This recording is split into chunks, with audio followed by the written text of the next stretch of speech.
छोट पिला मानकु हसई खेलई चित्र देखई जेमती आमे पाठ पढ़ई परिबा। आज आसंतु देखिबा एई गोटे चित्र मु जो बनैछि एथरे विभिन्न प्रकार ज्यामितिक धारणा छोट बळु सेमानक मनरे केमती ज्यामितिक धारणा भविष्यत पई ताकर काम दबो सेटा ताको बुझेइबो।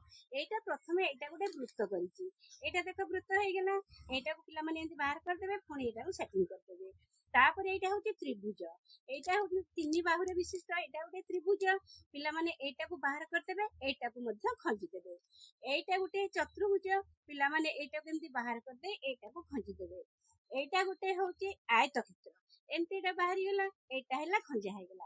आ गोटे पिला मानकु आमे सिखौचे पजल पजल माने विभिन्न कटा जिंस हेतबा से माने सेटा मिसे की जॉइंट करके देखिबे जे एटा सेई जिंसटा हेछि नाही।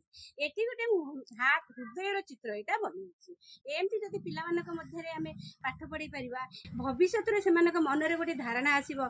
हां छोट बेले हम अंगनवाड़ी दीदी एमती गोटे चारि बाहु विशिष्ट गोटे कहितरे वर्ग क्षेत्र आयत क्षेत्र त्रिभुज गोलाकार एमती हमको पाठ पढ़ेले एमती पिला मानक पाठ पढ़ेले पिला माने भविष्यत रे निश्चित उन्नति करि पारिबे।